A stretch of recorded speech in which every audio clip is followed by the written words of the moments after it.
noticia.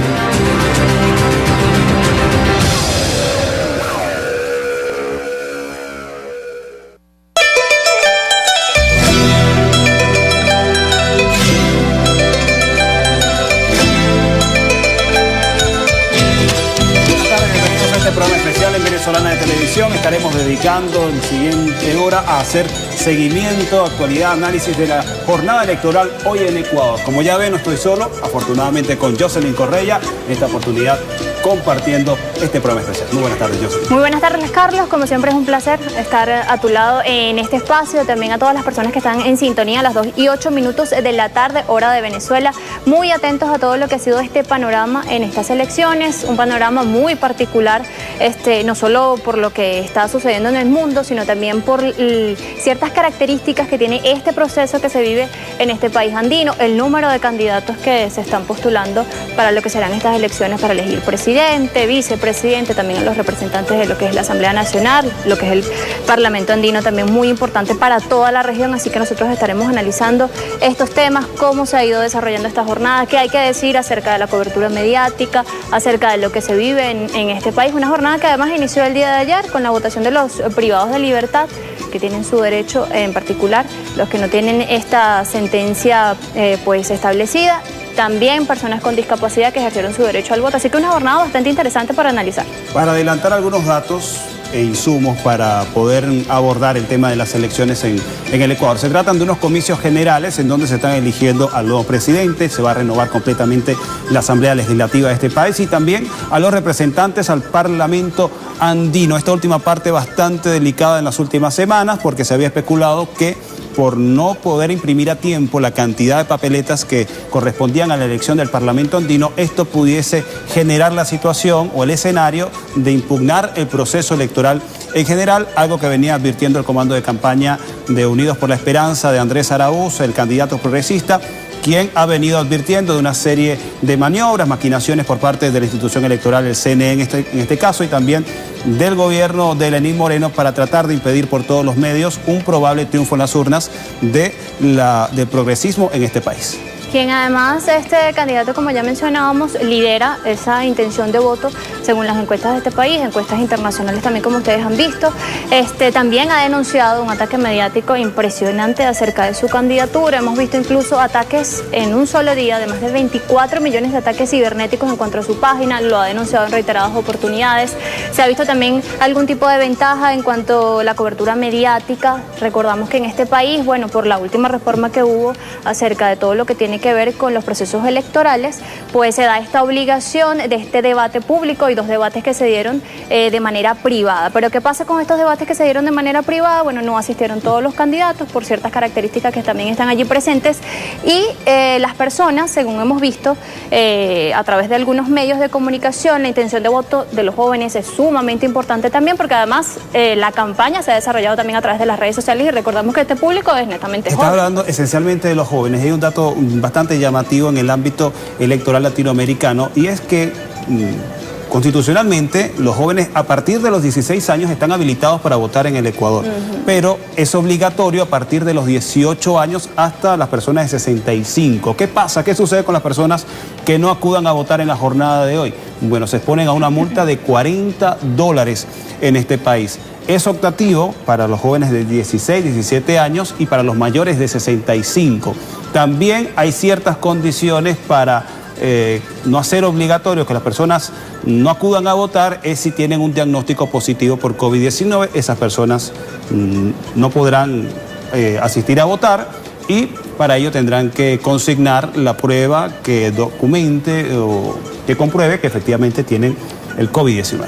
Según ese sondeo que hemos hecho, además desde muy tempranas horas de la mañana, desde las 7, estaba previsto que se desarrollara este proceso electoral en este país, pero hemos visto que quizás estas características particulares por el tema de la pandemia, digamos, esas recomendaciones que se hicieron acerca del uso de la mascarilla, el de llevar además un bolígrafo cada persona para evitar ese contagio de COVID-19, quizás ha generado de repente algún tipo de retraso, además en estos comicios, así que vamos a ver cómo se va desarrollando toda esta jornada, o cómo se ha ido desarrollando toda esta jornada cuando conversemos con estas personas que también forman parte de este país y tienen algún tipo de responsabilidad y nos pueden además dar luces acerca de lo que está sucediendo en la nación andina. Bien, a la audiencia que se está incorporando a esta hora, en este momento, a la señal de Venezolana de Televisión, este servidor Carlos Arellán y Jocelyn Correa, en este programa especial de las elecciones generales Ecuador 2021. 16 fórmulas presidenciales y vicepresidenciales se están midiendo en esta jornada, también renovación completa del Parlamento de ese país y también los 5 representantes del Parlamento andino. Si bien son 16 binomios, se les llama así en este contexto electoral ecuatoriano, los que están compitiendo, 3 prácticamente son los que acaparan la mayor intención de voto. El progresista Andrés Araúz, el neoliberal y de derecha Guillermo Lasso y Yacu Pérez, el candidato por el movimiento indígena Pachacuti en esta nación. Que además durante las últimas semanas ha cobrado, digamos, muchísima importancia su participación en estas elecciones. Recordamos que además por la crisis que atraviesa este país, no solo política, sanitaria por el tema de pandemia, por tema económico también, ahí hay una serie de peticiones y además una serie de, digamos, manifestaciones de todo el pueblo campesinado, de todo ese pueblo trabajador y de los movimientos indígenas que hacen vida en este país. Adicionalmente, en la provincia de Azuay se va a estar votando una papeleta extra, que es una consulta popular para consultarle a las personas de esta provincia al sur del Ecuador y al sur de la ciudad de Quito si aprueban o no, si están en acuerdo con el desarrollo de la minería metálica en 5 zonas adyacentes a ríos importantes en esta provincia de Azuay, por lo cual estarán emitiendo un voto adicional respecto al resto del país. Un panorama bastante interesante desde el punto de vista mediático, desde el punto de vista político también para nuestra región. Es interesante estar atentos a lo que suceda en este país. Así que bueno, ustedes muy atentos, ¿verdad? A través de nuestras redes sociales, atentos además a través de la pantalla porque vamos a tener varias conversaciones interesantes para hacer este análisis, Carlos.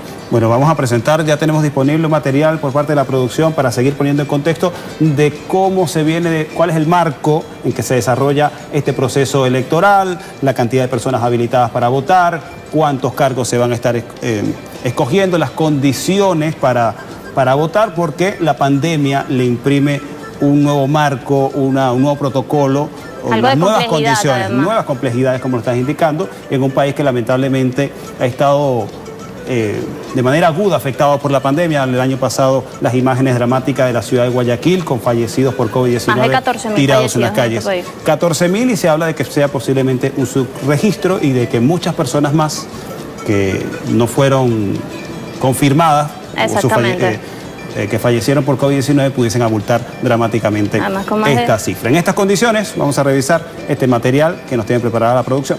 Adelante.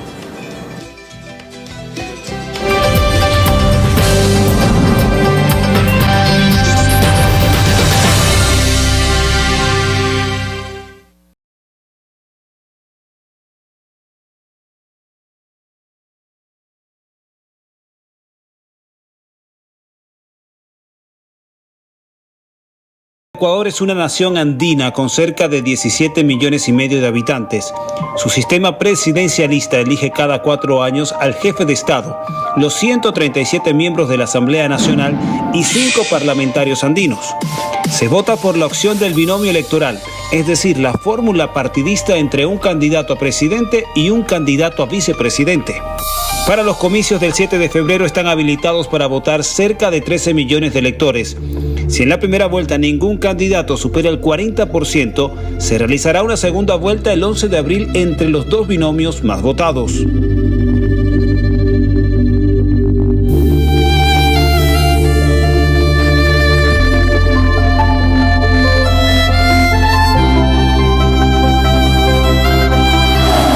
Ecuador cuenta con una población en el exterior con más de 3 millones de migrantes, con mayoría en Estados Unidos, España, Italia y Venezuela. El Consejo Nacional Electoral dividió en 3 circunscripciones internacionales para el voto en el exterior de 410.000 habilitados en 936 mesas electorales. Sin embargo, en países como Panamá no se votará o los residentes en Italia y Francia tendrían dificultades por las medidas de confinamiento. En Ecuador el voto es manual y serán habilitados 2.036 zonas electorales que tendrán un protocolo de bioseguridad. A los 271.642 miembros de mesa se les aplica la prueba rápida para descartar la COVID-19. También en las mesas está prohibido votar sin mascarilla y tanto a la entrada y salida del recinto electoral será indispensable el uso de gel antibacterial. El proceso electoral tendrá a 2.540 observadores nacionales y 260 internacionales, pertenecientes a las misiones de la OEA, la Unión Europea, Consejo de Expertos Electorales de Latinoamérica y el Parlasur.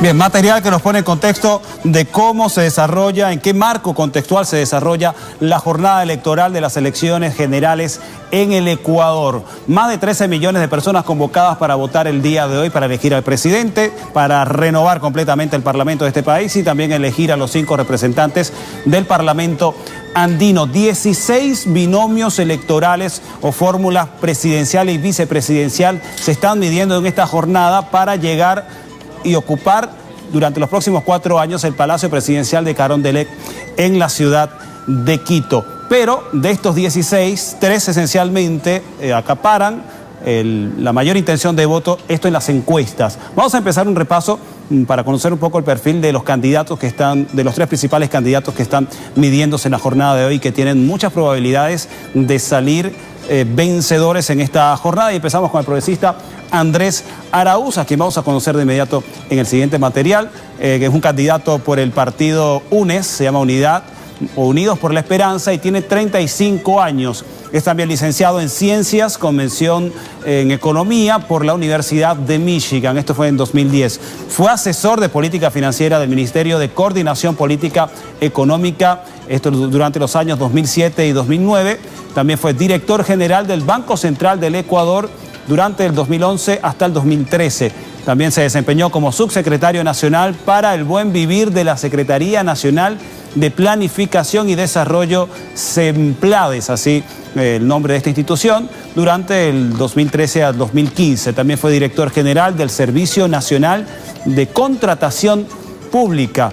En el 2015 fue nombrado ministro, coordinador y también de Conocimiento y Talento Humano, y en el 2017 fue nombrado ministro de Cultura.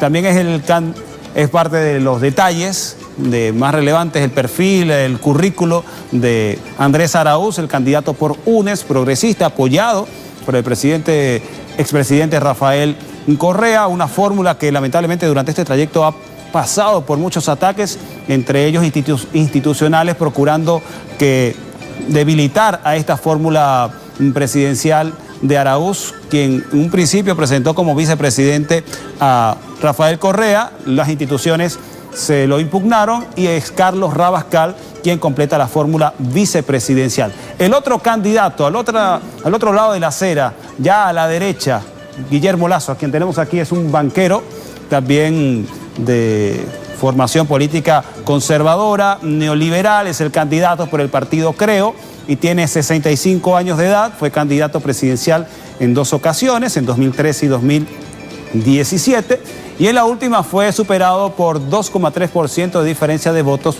por Lenín Moreno, quien se suponía en aquel momento era un candidato progresista.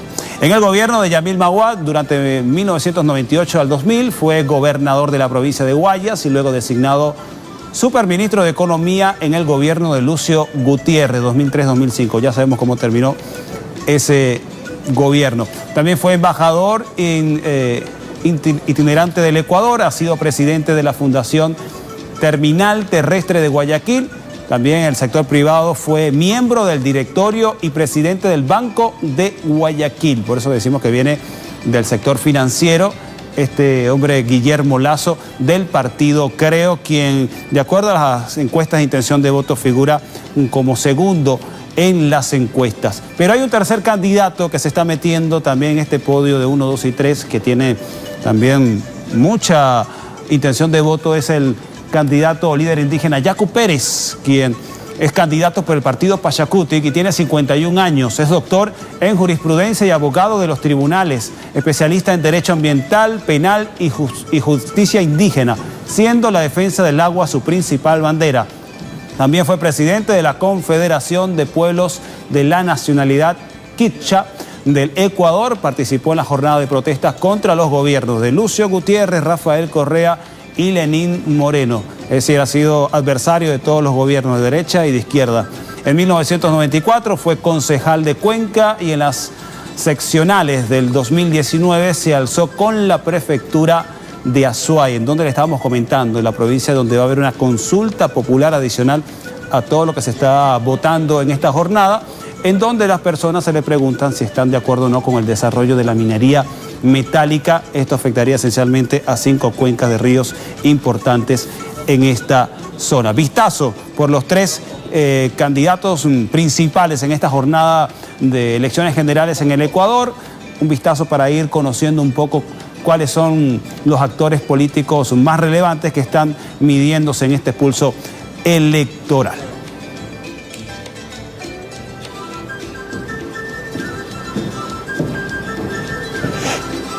Bien, ahí veíamos entonces, como ya mencionaba Carlos, este perfil de los principales candidatos que participan en estas elecciones del país andino, que hemos estado monitoreando durante todo el día de hoy, desde ayer incluso cuando comenzó esta jornada. Importante además, como ya les decíamos en un comienzo de esta jornada, 2:24 de la tarde, hora Venezuela, vamos a conversar con algunos actores importantes también que nos van a dar lectura acerca de cómo se ha desarrollado esta jornada del día de hoy, jornada electoral importante, no solo para el Ecuador, sino para toda la región, para nuestro país, sobre todo también a lo largo de todas estas relaciones con el país hermano. Vamos a conversar de inmediato, en minutos, a quien tenemos vía Skype, Hernán Reyes, analista político, catedrático. Allí ustedes lo ven en pantalla. Por supuesto, le damos la bienvenida a las pantallas de Venezolana de Televisión. Es un placer para nosotros tenerlo acá, conversar acerca de esta importante jornada que se desarrolla en este país. De inmediato la pregunta, las buenas tardes, es saber cómo está el panorama en Ecuador el día de hoy cuando se están desarrollando estas elecciones para elegir al próximo presidente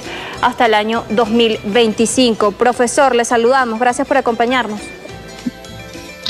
Jocelyn, buenas tardes. Muchas gracias por la invitación. El panorama electoral en Ecuador está complicado en el sentido de que el proceso ha sido de alguna manera llevado a cabo de forma, diría, bastante irregular.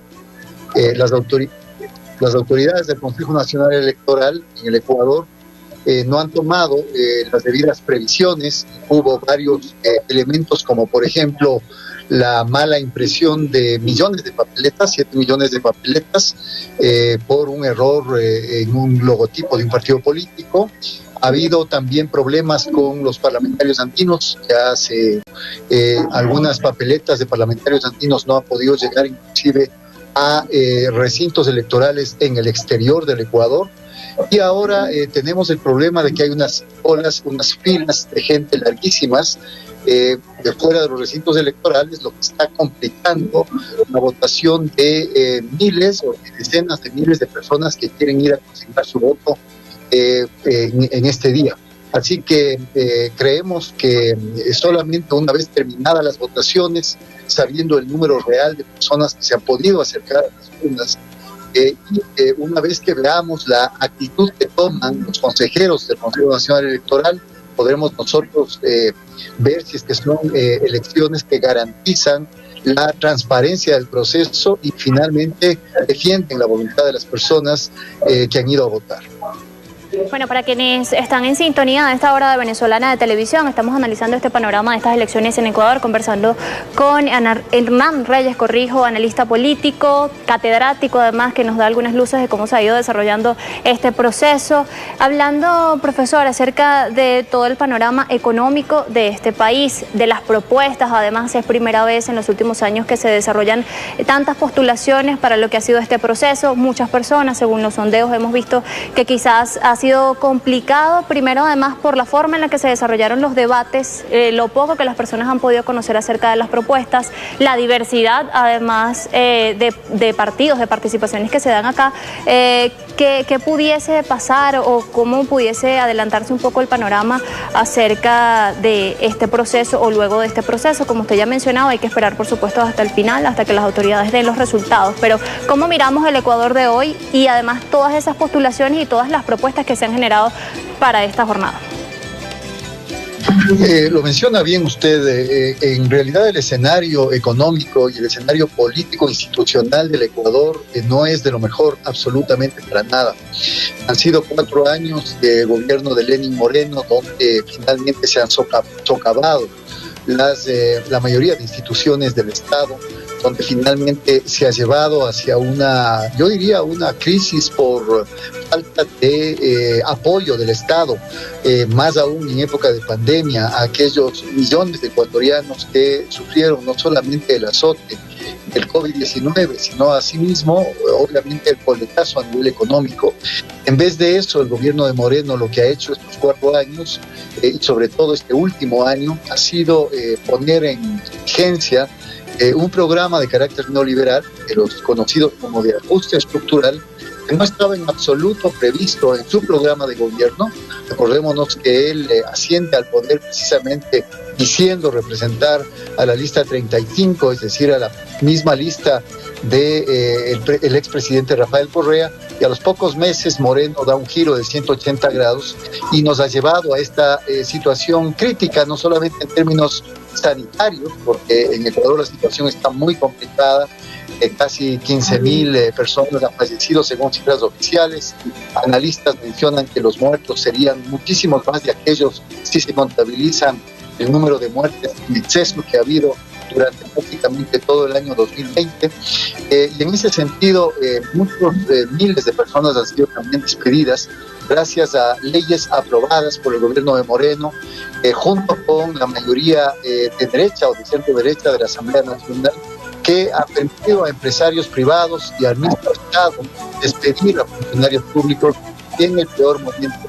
En ese sentido, los medios de comunicación han blindado y han cercado la gestión del presidente Moreno y han atacado, ahondando la brecha, la polarización que hay en el Ecuador, generada por Moreno en contra del anterior presidente Rafael Correa, en contra precisamente de una propuesta de gobierno que garantice un Estado que cuide a sus ciudadanos. Por el contrario, los medios de comunicación privados, la gran mayoría de medios comerciales, han incidido siempre, sobre todo estas últimas semanas, a favor de su candidato, el candidato de la banca, el candidato del sector empresarial, el candidato Guillermo Lasso del movimiento Creo, y de hecho han tratado de inducir a los votantes para evitar precisamente que la adhesión que ha habido, ya sea por rechazo al presidente Moreno y a su giro de 180 grados,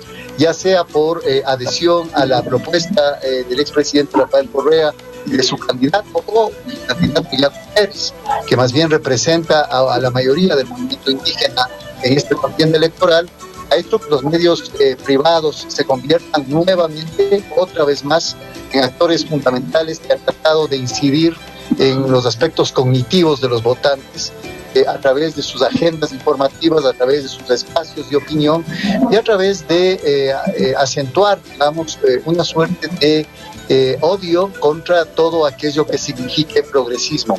Para eso no han dudado inclusive en utilizar de manera, yo diría, a manera de crónica roja, la situación que está atravesando Venezuela, inclusive las dificultades económicas de los hermanos venezolanos, la presencia de miles de migrantes de ese país en Ecuador, y no han dudado con tal de meter miedo a los votantes, utilizar lo que se han llamado ciertos analistas de la venezolización del país, el miedo a la venezolización del país.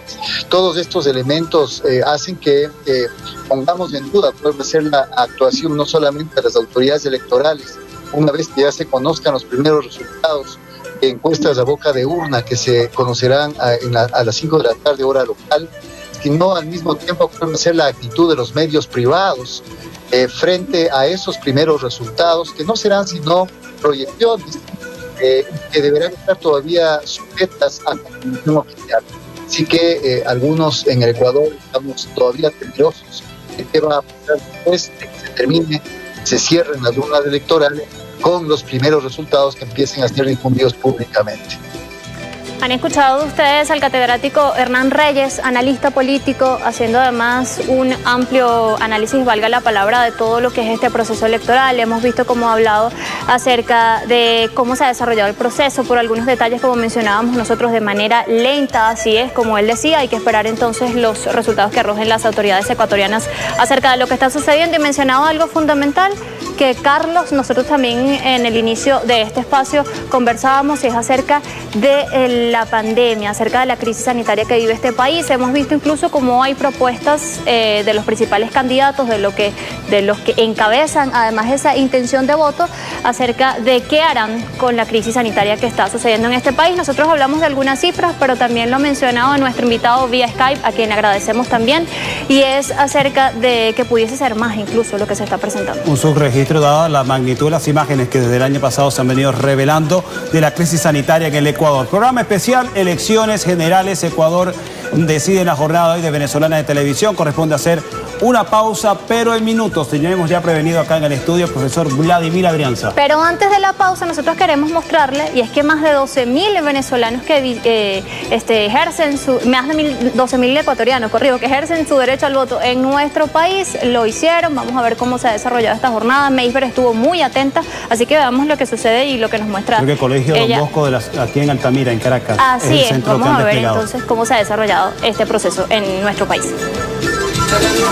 Así es, a esta hora establecemos el contacto informativo desde la Unidad Educativa Don Bosco, ubicada en Altamira, uno de los 2 centros que están habilitados en Venezuela para que el pueblo ecuatoriano pueda ejercer su derecho al voto. Hay que destacar que en estas elecciones ellos van a escoger a su presidente, al vicepresidente, a 137 asambleístas y además a 5 diputados al Parlamento andino.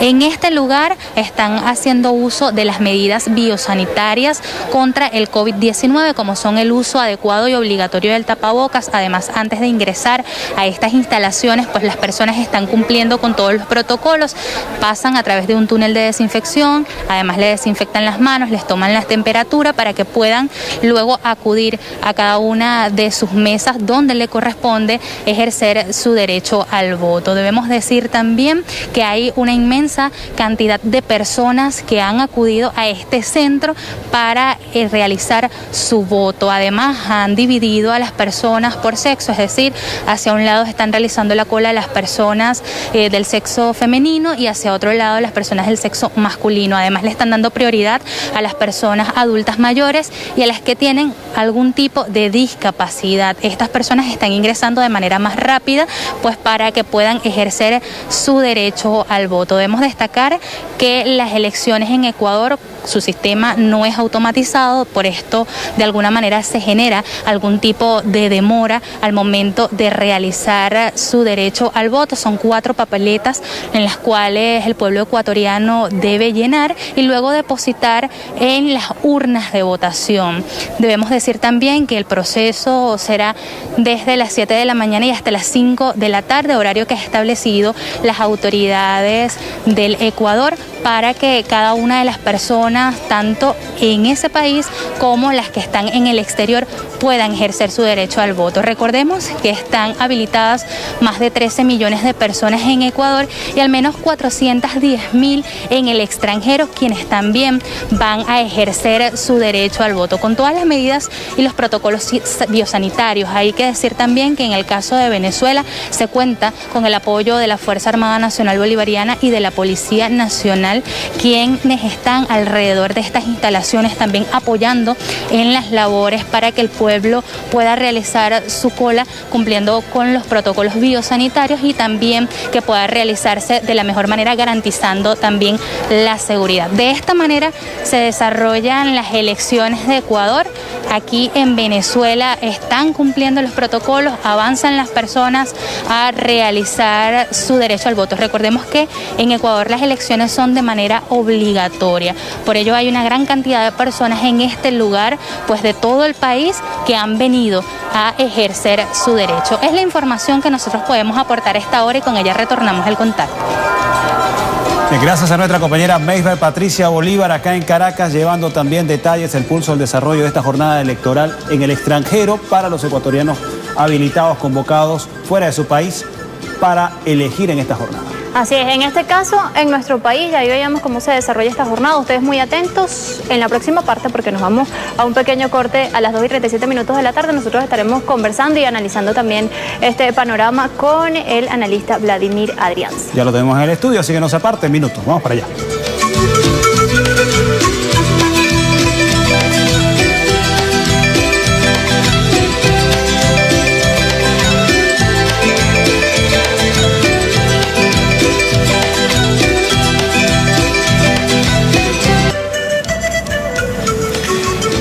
Hoy 44 minutos de la tarde, hora Venezuela, programa especial acerca de la jornada que se desarrolla en Ecuador. Comicios generales, ya lo hemos dicho en reiteradas oportunidades, se elige al presidente, a vicepresidente, a los representantes además de la asamblea en este país, del parlamento en este país, también del parlamento andino. Importante elección que se desarrolla por todo el panorama que hemos vivido durante los últimos 3 años, no solo en este país, sino a nivel regional, Carlos.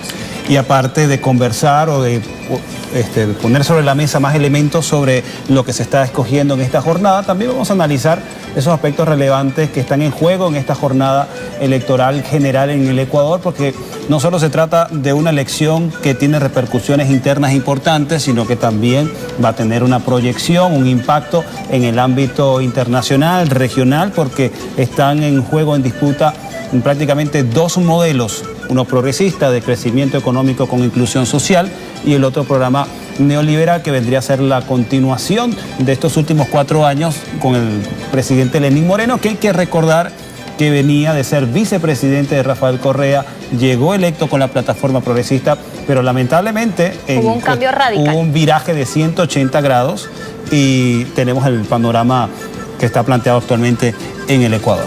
Así es, momento entonces nosotros darle la bienvenida a este espacio, al analista internacionalista de distintos momentos. Hemos conversado con él acerca de estos cambios, como ya decíamos, que se han generado en nuestro país en los últimos años, y no solo en nuestro país, sino también a nivel internacional. Por eso le damos la bienvenida, profesor Vladimir Adrianza. Vamos a conversar acerca de esto. La primera pregunta, la pregunta que se hacen todos en casa, también además de esos ecuatorianos que están en nuestro país y que el día de hoy también fueron a ejercer su derecho al sufragio, y es la importancia de las elecciones en Ecuador para Latinoamérica, para la región.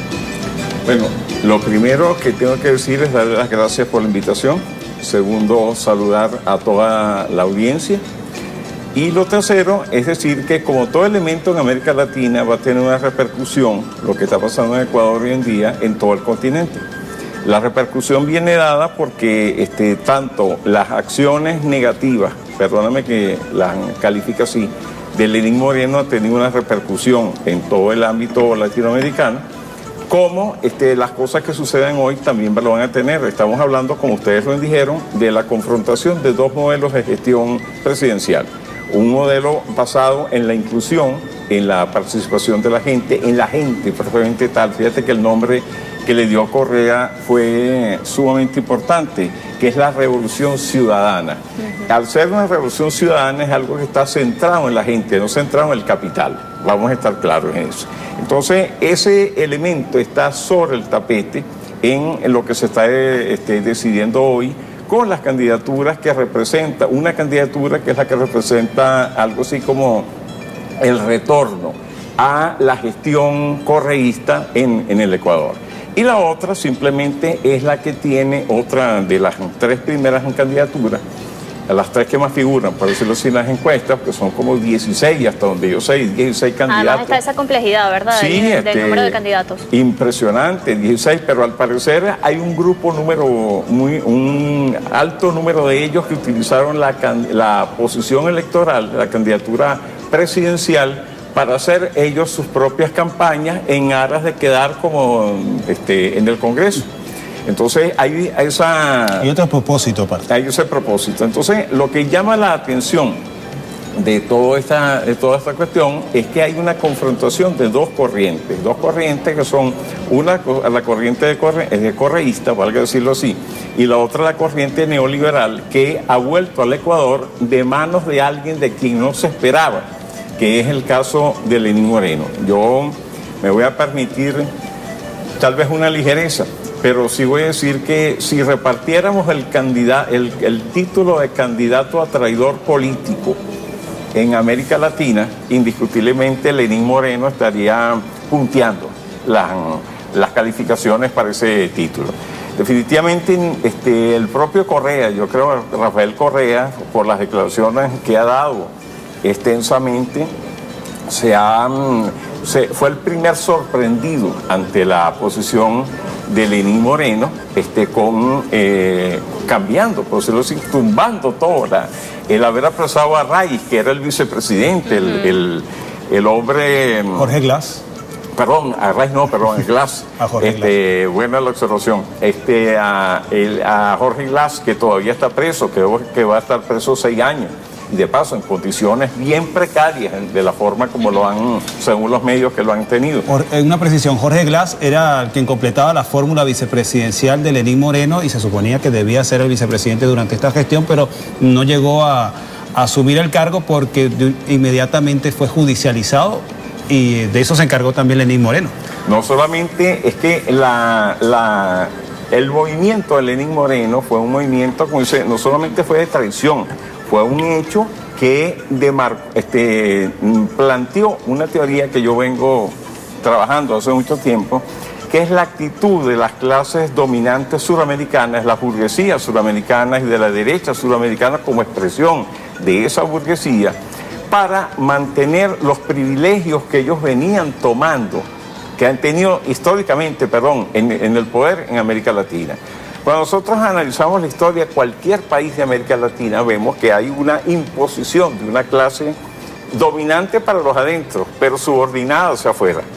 Dominante para los adentros en el sentido que son los dueños de las tierras, los que controlan el Estado, los que tienen en manos las grandes industrias y, por supuesto, tienen una relación totalmente subordinada con los imperios de turno. Lo veíamos en el siglo XIX, en la campaña libertadora de América, de ciertos sectores, sobre todo por ahí, por el Perú, esa región Ecuador, Perú y tal, lo que es Ecuador, Perú hoy en día, y particularmente lo vemos hoy en día en el caso del tema que estamos analizando en Ecuador, porque lo que podemos ver en Ecuador para mí ha sido no otra cosa que la expresión de una lucha de clases, pero en este caso no ejercida por las clases dominadas, sino por las clases dominantes, para volver a tomar control de todo lo que ellos consideran que deben manejar para ellos. Bueno, pudimos ver incluso hace algún tiempo, hace alrededor de un año, estas manifestaciones que se daban en este país precisamente por esa imposición de algunas medidas, el tema de quitar incluso el subsidio de la gasolina, que además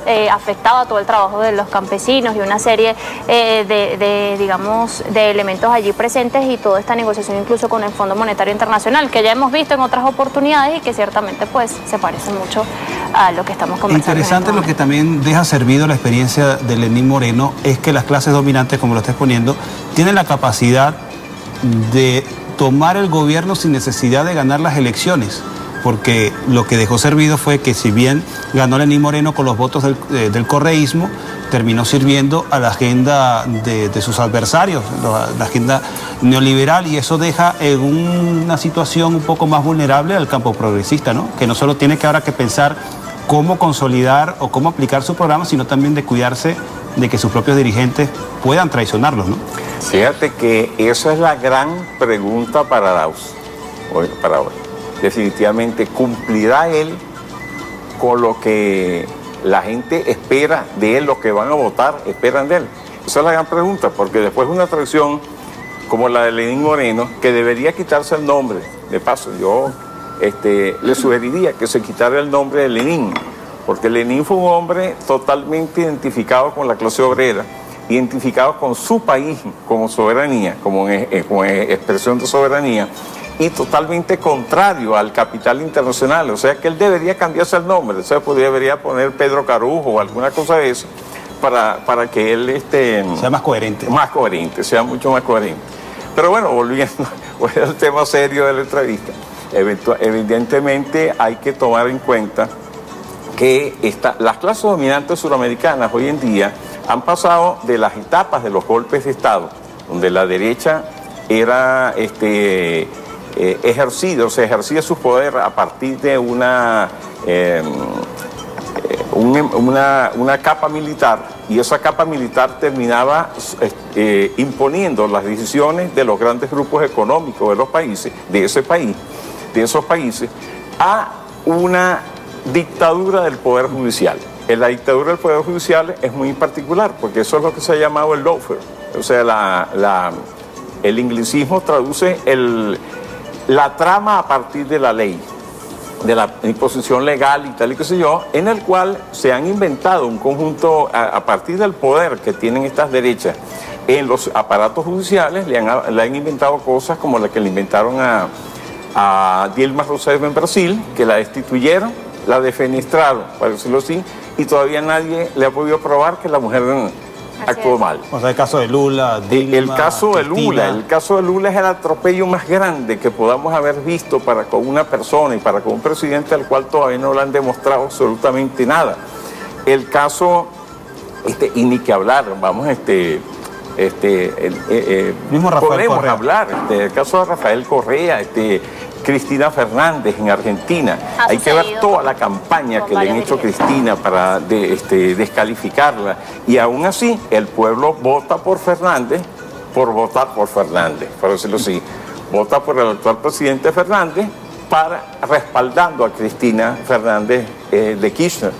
Entonces, evidentemente, el mecanismo del lawfare en América Latina es un mecanismo que las derechas han utilizado para justamente manipular todos los aspectos del poder en la región. No solamente allí, nosotros afortunadamente aquí en Venezuela no ha sucedido, porque el proceso de la Revolución Bolivariana conllevó a un cambio en muchas estructuras y eso ha permitido de que la derecha no tenga el control total del poder judicial aquí en el país, por lo cual no ha podido imponer su agenda.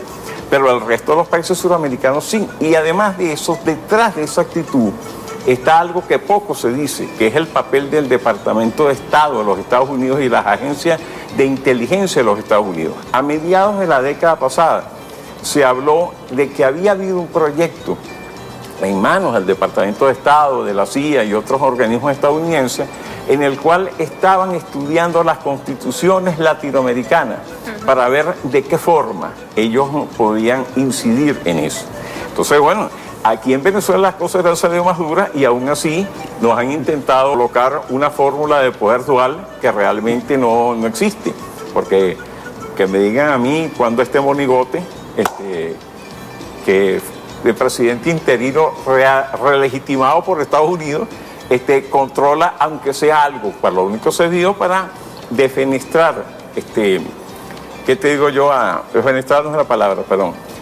Ha sabido para robar realmente a la nación venezolana en función de los activos que Venezuela tiene en el exterior. Profe, ya regresando al panorama de Ecuador, usted hacía esa pregunta interesante que sería bueno, ¿no? Conocerla precisamente de este candidato que es el candidato del correísmo, este candidato que lleva esa intención de voto mayoritaria, según digamos lo que hemos analizado, esa conversación incluso que tuvimos hace un rato con el analista Hernán Reyes de este país, muestra un poquito incluso de desconfianza en esta nación. El voto es obligatorio, entonces obviamente la persona no se puede abstener de eso y digamos que la intención o digamos lo que puede pasar de manera responsable es que vaya y ejerza su derecho al voto. Pero en este sentido, ¿cuáles son esos retos incluso que tiene esta persona que vaya a asumir la presidencia de este país? Porque hay varios elementos allí, está el tema de una crisis política bien marcada que precisamente se refleja en esa participación de esa cantidad de personas, como ya usted decía, no solamente optando por la presidencia, sino también por otros cargos que se están disputando en esta jornada. ¿Cuál sería ese rol tan importante hablando de la pandemia, hablando del tema económico, una cantidad de elementos que están allí presentes en esta nación? Jocelyn, este tema es largo. Este tema es largo porque lo primero que hay que rescatar es la confianza. ¿Confianza de quién? De un pueblo que votó por una opción electoral que la representaba Lenín Moreno, que fue de la mano de Rafael Correa, y que definitivamente el hombre, si tenía que hacer A, el tipo hizo B. Y B está a 180 grados de diferencia de donde está A. Entonces, ahí empieza el gran problema de Ecuador. La otra cosa es el trabajo de los pueblos. O sea, por un lado tienes un candidato que lo estamos viendo ahorita aquí internamente en pantalla. Y entonces, que está recorriendo, que es ambientalista, que de alguna manera identifica los sectores indígenas del país. pero que debería de paso ir de la mano, por decirlo así, con que la persona que está representando el correísmo, que de alguna forma son candidaturas afines, o sea, candidaturas que representan a los pueblos. Eso, ahí tenemos el primer elemento de la desconfianza. El segundo elemento que tenemos que ver es lo siguiente: la presión internacional sobre los gobiernos de países pequeños, como el caso de Ecuador.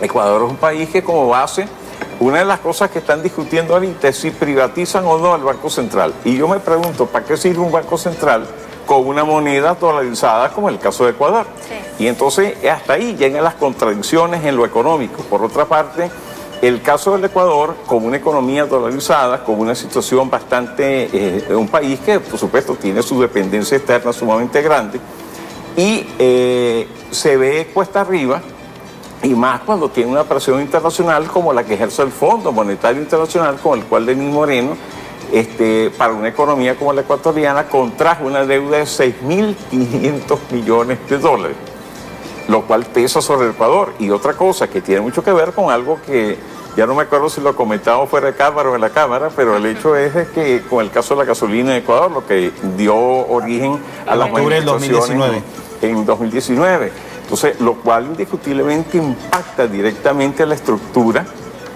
de vida, por decirlo así, del ecuatoriano común, del hombre y la mujer de la calle, de los mismos que salen a la calle a trabajar. Profe, quería aprovechar la mención que hace sobre el Fondo Monetario Internacional y también una inquietud que es generalizada, es que mientras desde los medios de comunicación hablamos del FMI, hay cierta audiencia, sobre todo la más joven, a la cual este discurso todavía no les llega, no les impacta, no tienen conocimiento directo de cuáles son las consecuencias de un acuerdo con un órgano multilateral como este. En Venezuela pasó la experiencia del 89, ya estamos próximos a cumplir un aniversario más de ese evento, pero cada vez se nos va tornando más lejos las situaciones de la actualidad, las urgencias de la actualidad, no nos hacen discernir cuál es la diferencia entre la situación que tenemos ahora con la que sucedió hace más de 30 años.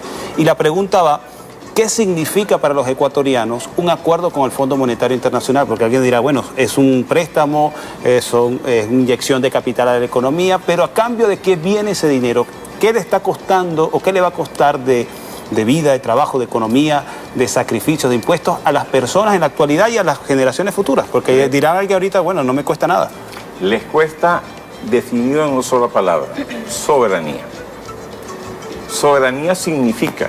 Pero hay personas que incluso el término de la soberanía, el concepto de soberanía les parece etéreo. Ah, ¿pero por qué? ¿Cómo llegar a ese problema de formación? Tenemos un problema de formación. La gente, no es que la gente de tiempos pasados hubiera sido mejor formada, no. ¿Qué pasa? Simplemente recibió una andanada de golpes que le permitió discernir. Pero hoy en día tenemos la generación milenio, tenemos la generación de la gente que se levanta y ve las cifras, aunque no las entienda. Mira, subió el precio del petróleo, bajó el precio del petróleo, bajó el dólar, subió el dólar respecto al euro, bajó el yuan, el yen, bajó esto y el otro. Pero, sí, es muy interesante. Mira, salió el nuevo celular que tiene tales y cuales características. Las redes sociales me dicen tal cosa, hay un debate sobre de qué color son más bonitos los ojos, si los verdes, amarillos o negros, azules. Entonces, todo este tipo de cosas distrae realmente, pues, un proceso de formación. Y en las escuelas, en los liceos, en las universidades, se enseña que, sobre todo los que estudian economía, estudian el concepto económico que viene desde Marshall para acá. Del final del siglo XIX, principio del siglo XX, no se estudia economía política, no se estudia la composición de lo que significa la forma como se estructura la sociedad para producir los bienes y servicios necesarios. Se estudia la oferta y la demanda, se estudia la propensión al ahorro, se estudia la propensión al consumo, pero no se da una visión, una formación estructural de la economía de los países y cómo se organizan esos países en función de los diferentes sectores de clase y de los intereses de clase que allí están representados. Al no tener esa herramienta y al no tener otro concepto que significa que tiene que ver con algo que, mire, la derecha ha criticado mucho este concepto, inclusive por ahí Negri Hart sacó algo que lo criticó Atilio Borón muy bien, que es el concepto del imperialismo. Alguien decía, Negri Hart decía alguna vez que el imperialismo era así como hoy en día, en esos días de 2005, 2006, era algo así como un hermano mayor que trataba de ayudar a los países menos desarrollados para poder conducirlo.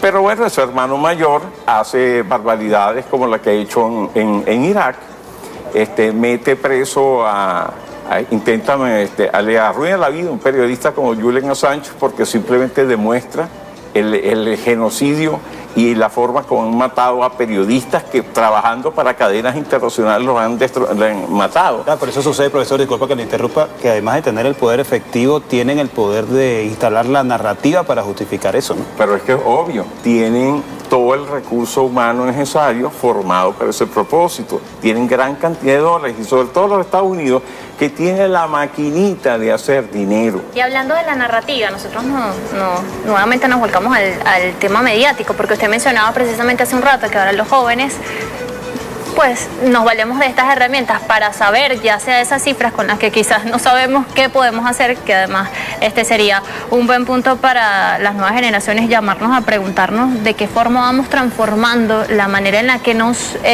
formamos, valga la palabra, acerca de ciertos asuntos para sentirnos quizás más identificados con lo que sucede en nuestros países. Eso sería también un punto importante.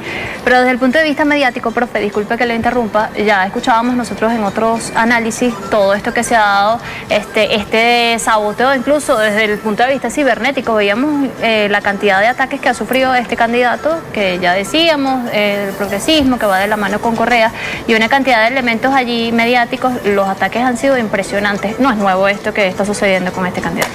Venezuela ha pasado a formar parte de las candidaturas, de las campañas electorales en contra de los diferentes países de América Latina, y no solamente de América Latina, de los Estados Unidos. Recientemente veíamos como gente que estaba a favor de la candidatura de Trump y otros de Biden también, porque no es que Biden sea cayó del cielo y etcétera.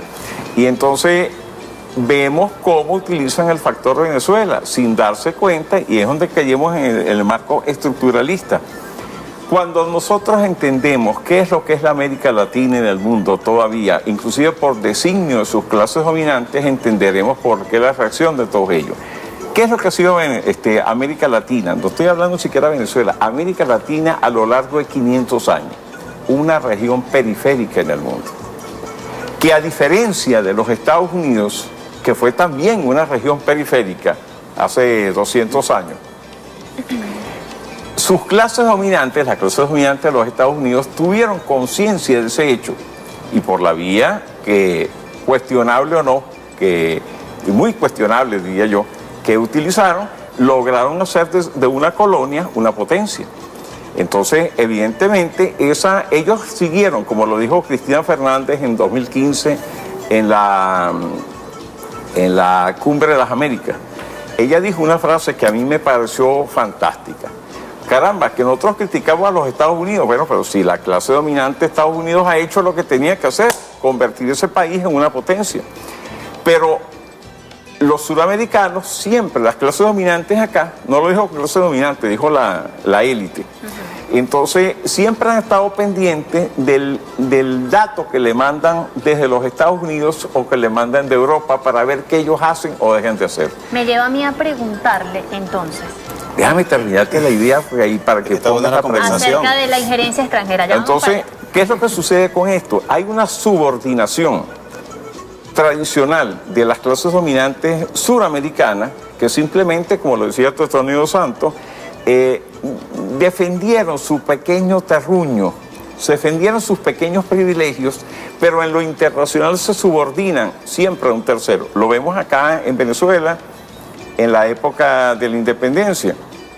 Pasado ya la batalla de Ayacucho, viene el libertador aquí a Venezuela, en 1827, y viene alguien desde Perú a ofrecerle la corona del Perú a Bolívar.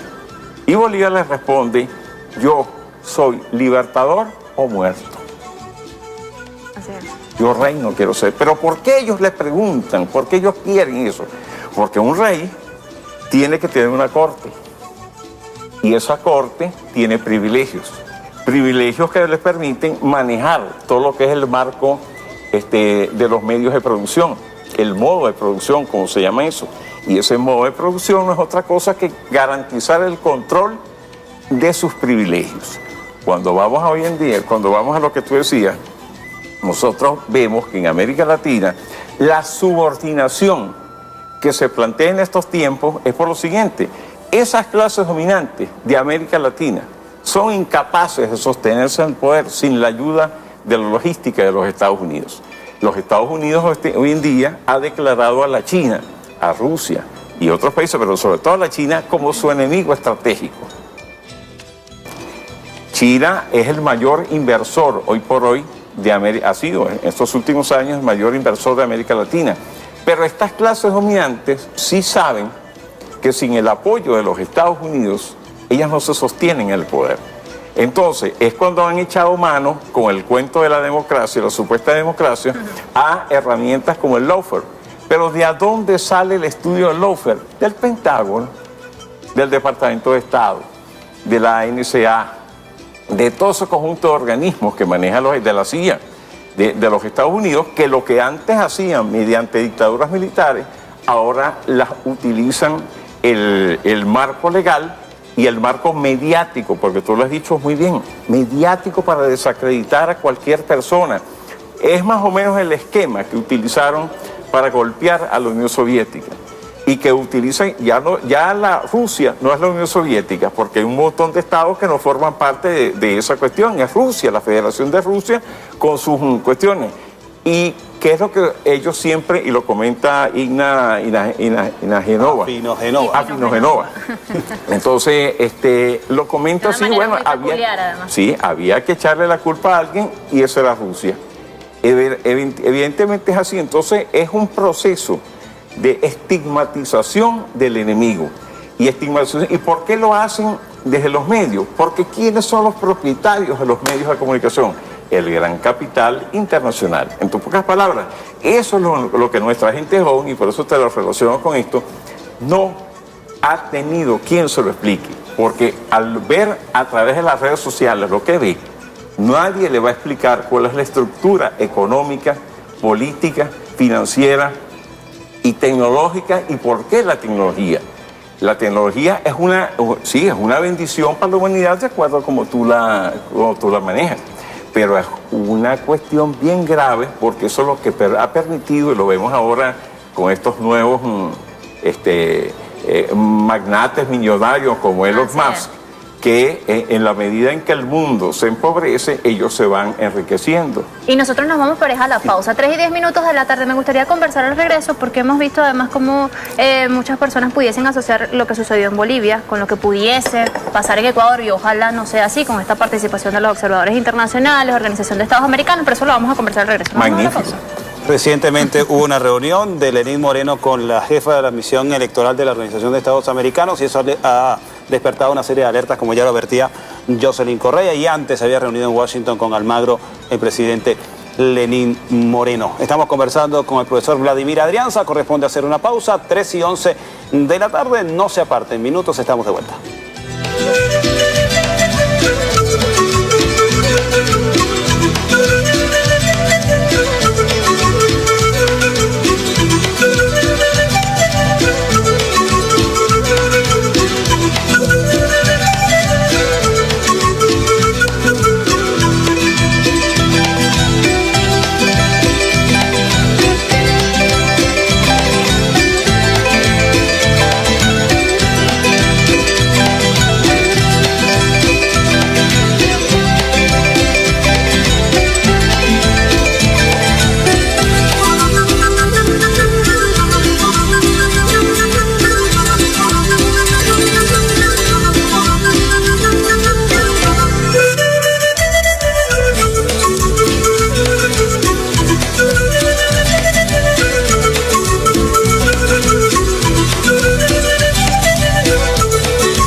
sea, teniendo en cuenta que hay países más grandes que se eligen entre dos personas.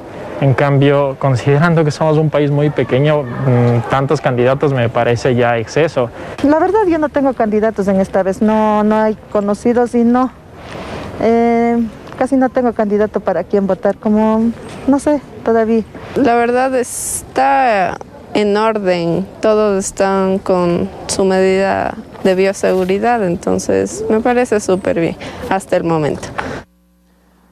Bien, 3:24 de la tarde, estamos de vuelta con este programa especial Ecuador Decide. Veíamos testimonios de algunos electores durante la jornada comicial en el Ecuador que ponen de relieve primero la gran cantidad de candidatos, 16 binomios presidencial y vicepresidencial para un país tan pequeño, ya lo han dicho, 13 millones de electores con 16 candidatos a la presidencia.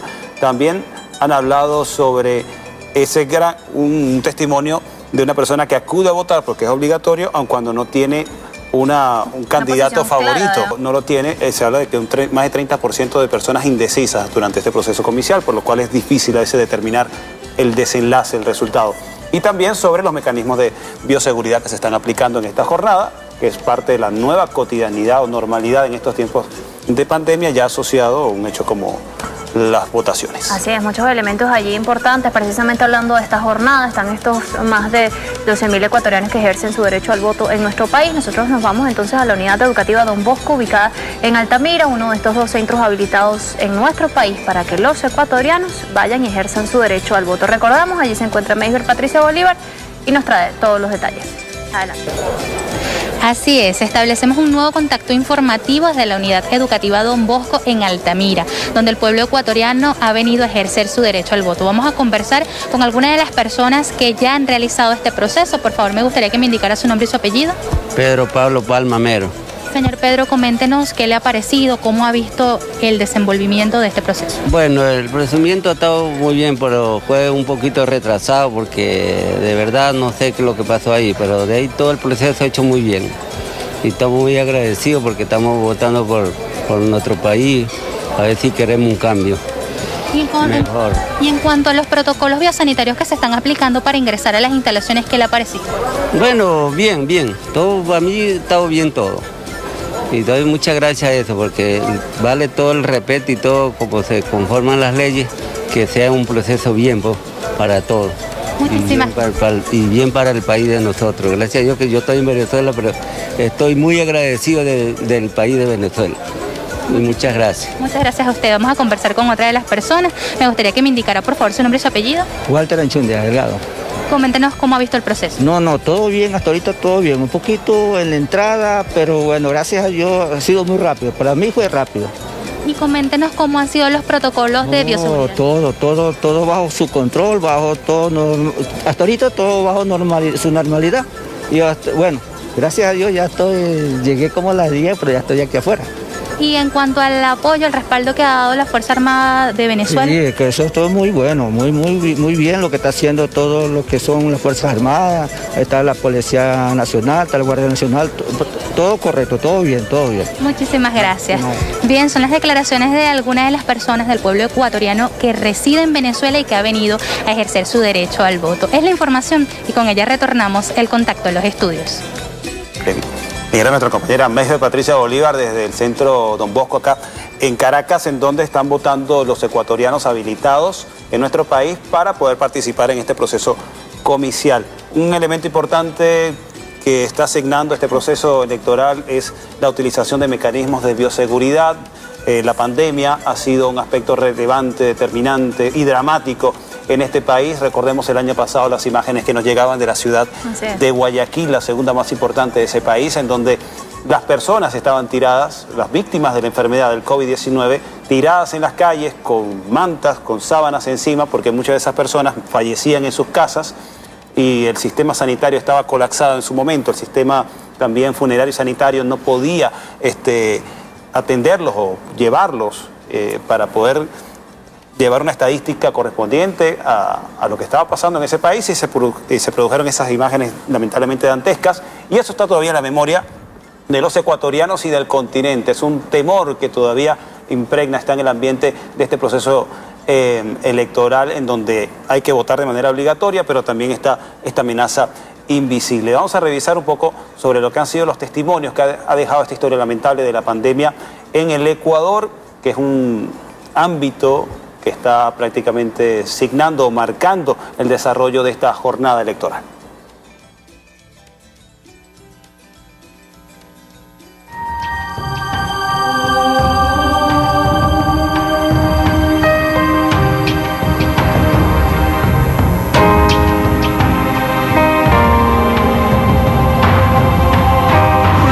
Se muere diaria, la gente se muere aquí de que 100, 200, aquí se muere más, porque aquí hay muertos diarios, 50, 60 muertos diarios aquí, que no hay oxígeno, no la tienen, un suero, 6 horas para que le pongan un suero no había aquí, no le quiere poner la enfermedad.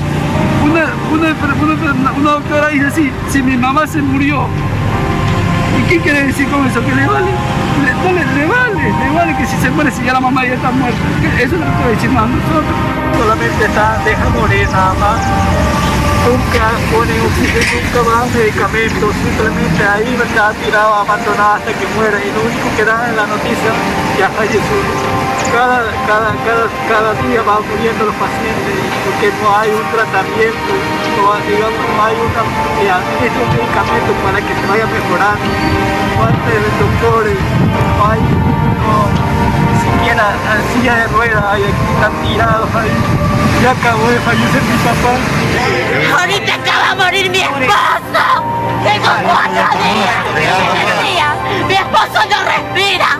Mi esposo no respira, le decía. No vienen a querer votar. Y me decían, no señor, está bien, váyanse.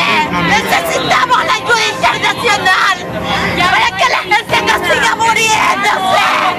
No hay vitamina C, ni tampoco hay vitamina A mi padre lo el domingo. ¿Qué se le dice a la doctora? El domingo, si no traigo el oxígeno, no me lo atienden. Tengo pacientes de 3 días prácticamente en una silla de ruedas, sin poder acostarse. 3 doctores para todas esas personas.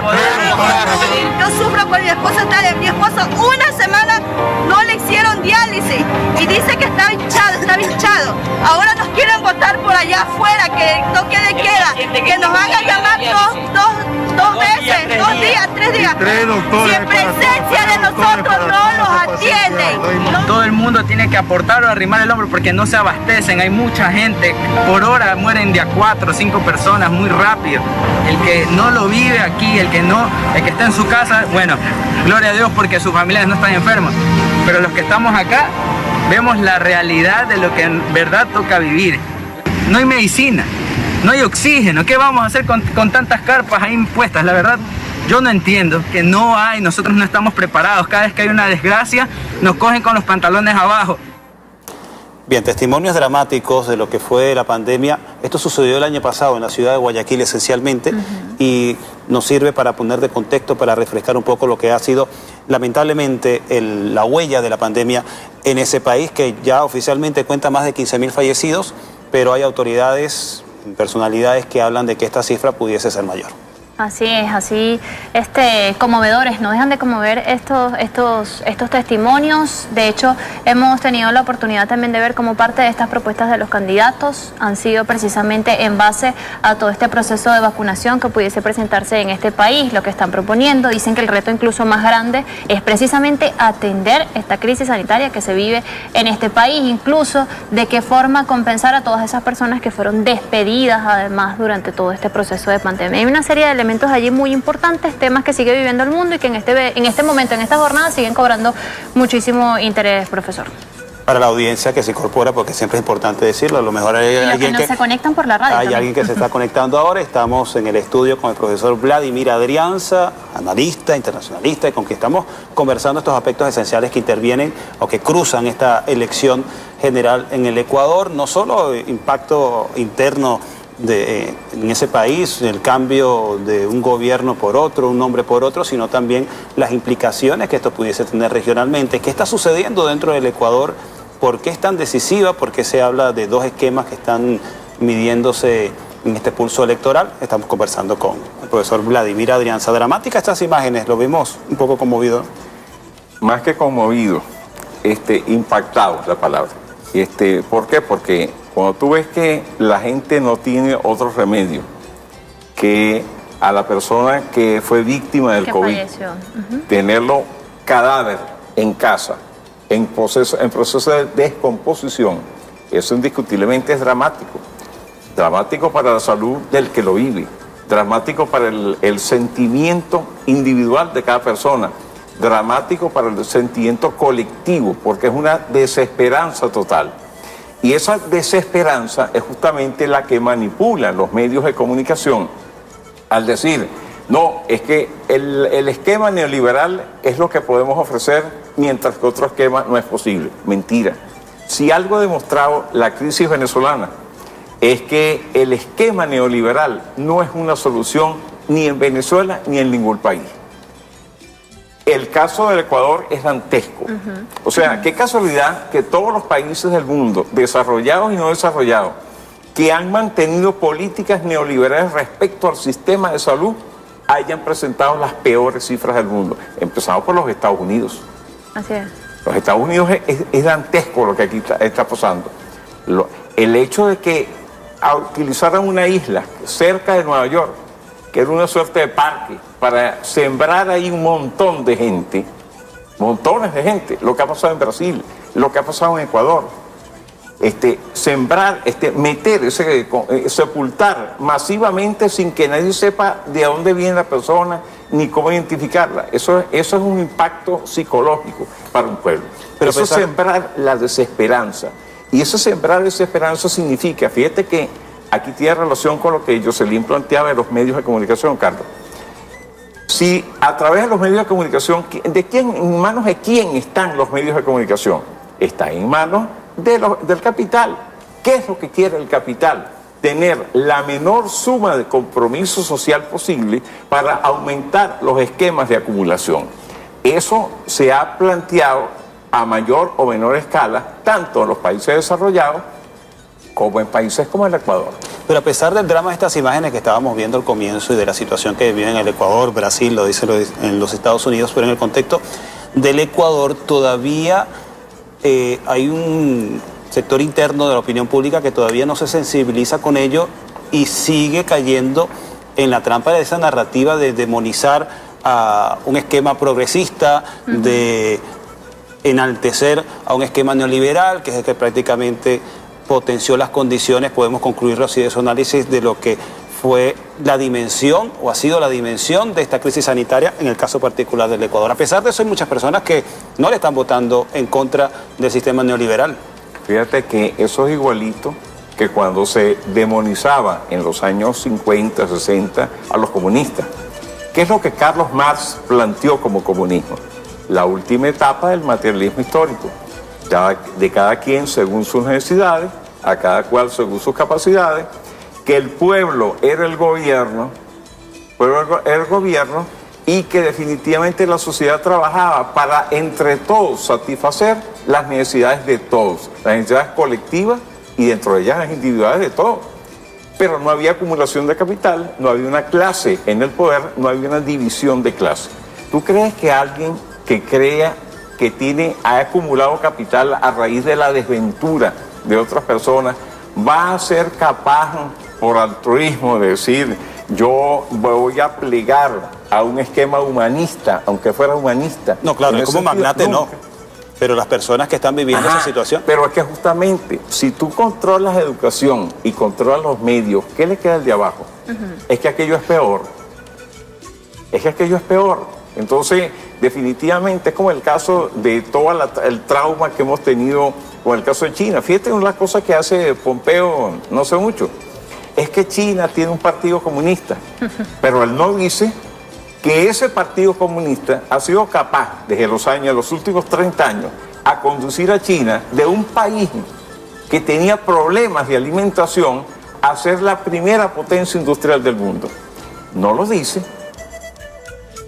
Mientras que ellos, que sí están en la cuna de la libertad y la democracia, tienen tienen el 20 o 30% de la población en condiciones de pobreza, de miseria extrema, y a su vez tienen un desequilibrio social tal que es incapaz que un ser humano reconozca que tiene a otro ser humano al lado en función de los patrones de formación directos, indirectos, formales e informales de esa sociedad. ¿Qué diferencia hay entre un blanco y alguien que no lo es? Hablando de diferencias, hay muchas personas que dicen que en todo ese tema de la pandemia lo que más ha dejado precisamente es esta brecha, ¿no?, social que existe. Los que pueden, incluso muchas personas se plantean el tema de cómo será el proceso de vacunación y cuánto va a costar en otros países. Es que es mucho más que eso. La vacunación ha demostrado, sinceramente, lo que significa el privilegio de clase. ¿Por qué Donald Trump, en el momento en que se hablan de las vacunas, dice que de antemano él iba a comprar toda la producción estadounidense? ¿Y qué ha resultado? Pfizer, Moderna, AstraZeneca, ninguno de ellos ha presentado de verdad una vacuna con la eficiencia, por ejemplo, de la vacuna rusa, de la Sputnik, o que tengan los resultados que están dando la vacuna cubana. Y de paso, eso sí, ellos han comprado buena parte de la producción, con excepción de Rusia y China y tal y que estoy, de la producción de esas compañías para su gente, en un proceso que todavía está por verse cómo van a desarrollar el esquema de vacunación. Mientras que tú ves a países como Venezuela, que no se dice en los medios de comunicación internacional, que es uno de los países de América Latina, Cuba y Venezuela, los países que muestran un mejor manejo de la pandemia. Venezuela bloqueada, 7 órdenes ejecutivas, 300 sanciones de la OPAC, bloqueado por todo el mundo, pero los resultados hablan por sí solos. Aquí no se ha presentado una crisis de cadáveres como la que hubieran querido justamente toda esta gente. Además con procesos científicos que han aportado a todo este tema con... Sí, aparte del esquema 7+7, la antiviral. Las benditas goticas, las goticas José Gregorio, y demás, eso no es una tontería, eso es un aporte que se ve significativo. Que ha sido más estigmatizado. Sí, y de paso, vamos a comparar nuestros resultados con los resultados de Estados Unidos. Vamos a comparar los resultados con los de Ecuador, para no irnos tan lejos. Y vamos a traer la conversación un poco hacia el Ecuador, después que hemos abordado este tema importante de la pandemia que toca a todos, incluso al Ecuador. Porque había una interrogante que dejaba Jocelyn antes de irnos a la pausa, y es el tema sobre la OEA, el fantasma que atiza, que agita la Organización de Estados Americanos, y no tenemos que irnos muy lejos, sino al octubre del 2019, el papel que tuvo la Organización de Estados Americanos para enturbiar o enrarecer un sistema comicial que después desencadenó la instauración de un régimen de facto. Entonces la inquietud, la pregunta va en que si pudiésemos estar ante la posibilidad de un escenario similar en el Ecuador, o hay adaptaciones, así como el COVID-19 muta con algunas cepas, este esquema de intervención pudiese venir también con algunos ajustes. El Che Guevara decía, en otras épocas, 50 años antes, que al imperialismo tú no le puedes creer ni un tantico así. Tú me dirás, bueno, pero profesor, usted está entubando todas las respuestas. Pero es que la acumulación, el capitalismo tiene un objetivo: acumular capital en manos de las clases dominantes que ejercen su hegemonía en todas las sociedades y que se ponen de acuerdo para ejercer globalmente una hegemonía, pero desde el punto de vista del reparto del poder. La diferencia es, si nosotros entendemos que las vacunas producidas por quien sea son en el capitalismo aplicadas por quien tiene con qué pagarlas, por razón vemos todo lo que le ha pasado a la gente que no tiene con qué pagarlas. El caso del Brasil, el caso de Bolsonaro, y ahora vamos para el caso de la OEA. ¿Qué es lo que es la OEA?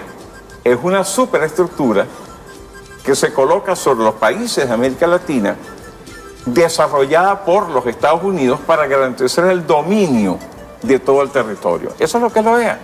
¿Quiénes han sido los diferentes presidentes de la OEA?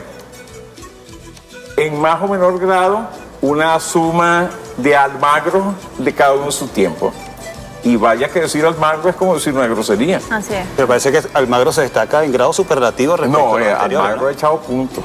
Almagro ha ganado toda la competencia en materia del Ministerio de las Colonias que ha sido la OEA durante todo este tiempo. El más aplicado. Ya, por supuesto. El estudiante insignia el ejecutivo insignia de todo el mecanismo de dominación de los Estados Unidos. Ahora, sobre Ecuador, claro que están previstos todos esos detalles.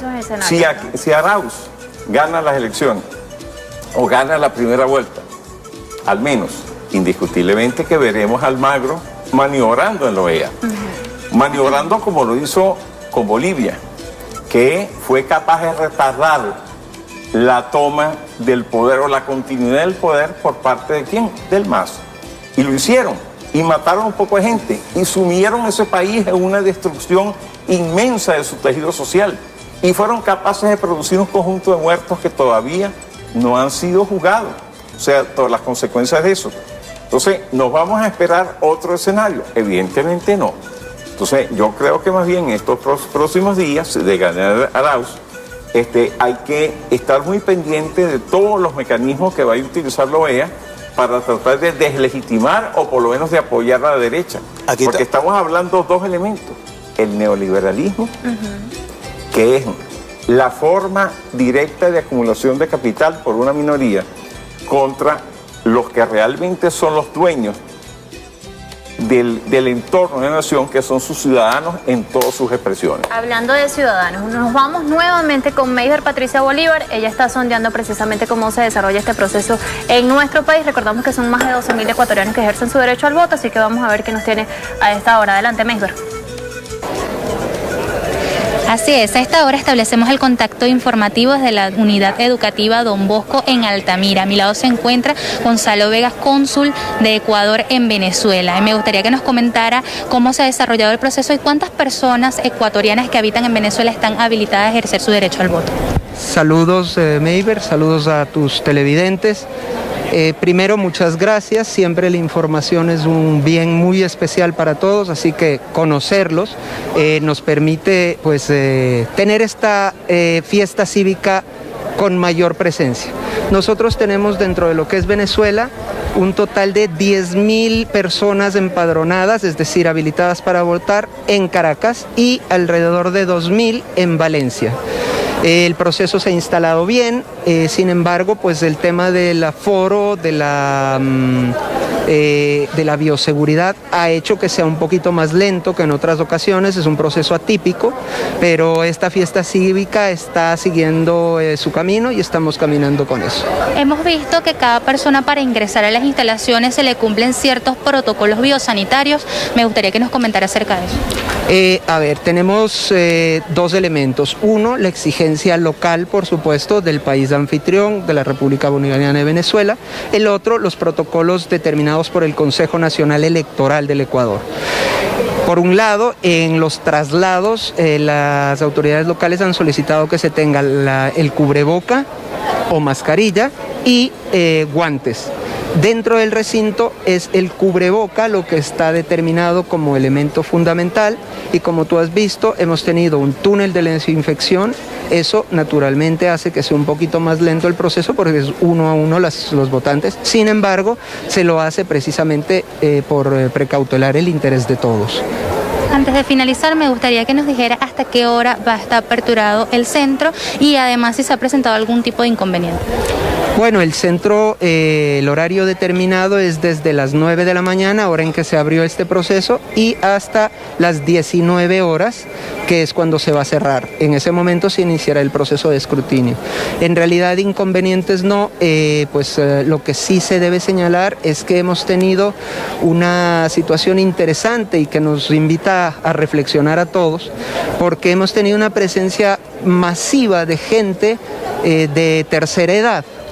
La presencia de ecuatorianos en Venezuela tiene muy larga data y esto lo demuestra, pero además demuestra que las personas, a pesar de tener muchísimos años aquí, han conservado sus raíces y esas raíces además están muy bien plantadas en la democracia, porque han venido a ejercer ese derecho democrático. Creo que eso nos debe llamar a reflexionar mucho en esta capacidad del ser humano de movilizarse, pero conservar sus raíces. Todas esas personas son, digamos, muy venezolanas en su identidad por su presencia, pero son muy ecuatorianos por su nacimiento. Y eso creo que sí, repito, nos debe llevar a reflexionar. Debemos ser más, nunca ser menos. Esta pandemia ha hecho que tengamos esta fiesta con muchísimas restricciones, pero sin embargo también esta pandemia y esto nos ha enseñado que la individualidad no es buena amiga. El aislarse nos ha hecho pensar también en eso, en que esta presencia gregaria, esa presencia de valores superiores hace que estemos juntos, que querramos estar juntos. Ahora hay distanciamiento social, pero repito, si es que pueden los ecuatorianos superar la distancia a su patria y mantenerse juntos, nos muestra que no tenemos por qué estar aislados solamente porque no salimos de casa. Además, hemos visto que en la parte de afuera hay un apoyo de la Fuerza Armada Nacional Bolivariana y de la Policía Nacional Bolivariana. ¿Cómo están las articulaciones entre el consulado y nuestro país? Bueno, la relación que tenemos siempre con el Ministerio de Relaciones Exteriores, como se hace todas las relaciones entre los países y sus representaciones. Manejamos una representación y una relación a nivel consular acordada por los países que pues lógicamente va en beneficio de los ciudadanos, sobre todo tanto de los venezolanos y ecuatorianos aquí, cuanto de los venezolanos y ecuatorianos en Ecuador, que tienen vínculos recíprocamente con Ecuador y Venezuela. Muchísimas gracias. Bien. Gracias, que tengas un buen día. Eran declaraciones de Gonzalo Vega, cónsul de Ecuador en Venezuela, mencionando cómo se ha desarrollado el proceso específicamente desde estas instalaciones ubicadas en el Colegio Don Bosco en Altamira. Es la información y con ella retornamos al contacto informativo. Era nuestra compañera Meisbel Patricia Bolívar llevándole el pulso a la votación de los ecuatorianos en nuestro país para participar en los comicios generales de esa nación que se desarrolla el día de hoy. Conversaba con el cónsul de esa nación en nuestro país, quien resumía que a pesar de la distancia, a pesar de la pandemia, hay que estar unidos y los ecuatorianos en Venezuela están acudiendo, cumpliendo con ese compromiso político y democrático con su nación y están participando a pesar de todas las restricciones en estos tiempos de COVID-19. Una maravillosa reflexión con la que nosotros finalizamos este programa especial, agradeciendo toda la participación que hemos tenido. Se nos fue el tiempo. Además con el profesor Vladimir Adrianza. Gracias por estar con nosotros. Gracias a ustedes por invitar y creo que se nos quedó corto para hablar de todo eso. Nos faltó tiempo y también más café.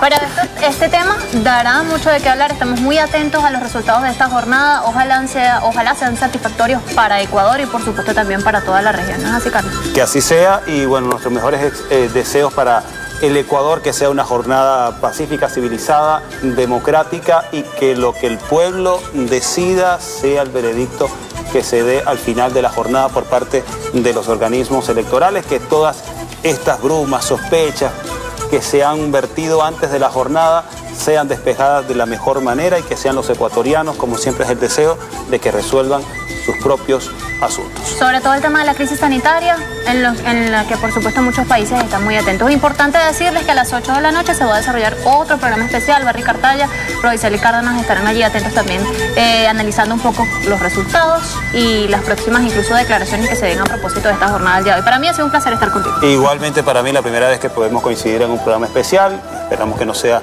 la última y que hayan otras ocasiones y también para atender al profesor Vladimir Adrianza, que seguro debe tener unas palabritas finales para esta despedida que hemos alargado. Para mí con ustedes, un placer. Y bueno, sí, hay muchas cosas más que decir, porque no podemos analizar solamente desde el hecho coyuntural lo que está pasando en Ecuador, sino que hay que extrapolarlo y estructurarlo para poder entender realmente el fondo de lo que estamos viendo. Muy bien. Bueno, palabras sabias. De esta forma culminamos esta presentación, este programa especial de las elecciones en Ecuador 2021. La invitación es para que continúe con la programación de Venezolana de Televisión y ya, como decía Jocelyn, pendiente de otra emisión de este programa especial a las 8 de la noche. Recuérdanos, ¿con quién? Barry Cartaya, Rodicel y Cárdenas estarán allí a través de las pantallas de Venezolana de Televisión. Muchas gracias. Chao. Hasta pronto.